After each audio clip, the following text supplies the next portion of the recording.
Decoding white step grow Hifzan breaks, ये तीनों का चैनल क्रिएट हुआ ऑलमोस्ट 1 ईयर हो गई, बट इस लोगों ने अभी तक वीडियो कितना डाला है? 25 वीडियोस, 14 वीडियोस, 10 वीडियोस। तो क्या इससे भी ग्रोथ में कोई फर्क पड़ता है क्या? हाँ, decoding white step grow Hifzan breaks, सब ने यूट्यूब पर अपना ग्रो होने का वीडियो तो डाला है, पर अपना कॉमन सीक्रेट किसी ने भी अपनी वीडियो में अभी तक नहीं बताया है। तो आखिर वो कौन सा सीक्रेट है जो सबसे बाला है? इन तीनों के चैनल में एक बात तो कॉमन है, ये लोग अपना वीडियो ऑलमोस्ट 1 या 2 मंथ पर डालते हैं। अब आप लोग बोलेंगे कि ये लोग बोलते हैं कि इतना टाइम लग जाता है वीडियो बनाने में। नहीं, ये पूरा सच नहीं है।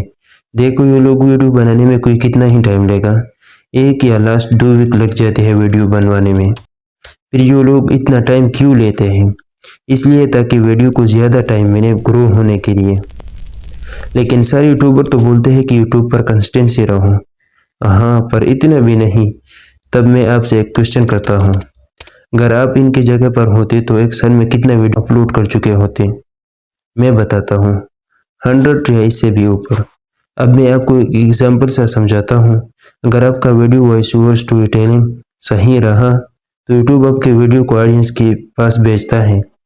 फिर यूट्यूब इस वीडियो को एनालिसिस करता है कि ये वीडियो ऑडियंस को पसंद आ रहा है या नहीं। देन इसी में अपने सेकंड वीडियो अपलोड कर दिया, तो पहले वाली वीडियो को तो टाइम नहीं मिला ना। इसलिए decoding white step grow Hifzan breaks अपना वीडियो को प्रॉपर टाइम देते हैं फॉर मोर व्यूज़। तो क्या हम भी अपने वीडियो को 1 या 2 मंथ पर अपलोड करें तो वीडियो वायरल हो जाएगा? नहीं, बिल्कुल नहीं। और भी बहुत कुछ होती है वीडियो में, जैसे title, thumbnail, description, channel building and most important video topic. अगर आपका वीडियो टॉपिक सही नहीं हुआ तो वीडियो बढ़ने की जगह स्टॉप हो जाएगी। और अगर आपका न्यू चैनल है तो ये स्ट्रेटेजी फॉलो करो। टारगेट बिग यूट्यूबर ऑडियंस, आपके देश में जो बड़ा यूट्यूबर है इस पर वीडियो बनाओ। एंड डिकोडिंग वाइटी ने सेम यही स्ट्रेटेजी का यूज़ किया अपने चैनल के ऊपर।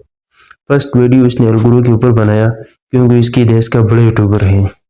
डिकोडिंग वाइटी ने अपनी यूनिक वीडियो एडिटिंग और स्टोरी टेलिंग से सक्सेसफुली इसकी ऑडियंस को टारगेट कर दिया और अलगुरू के सारे ऑडियंस को अपनी तरफ मुतवज्जह करके फ़ायदा उठाया।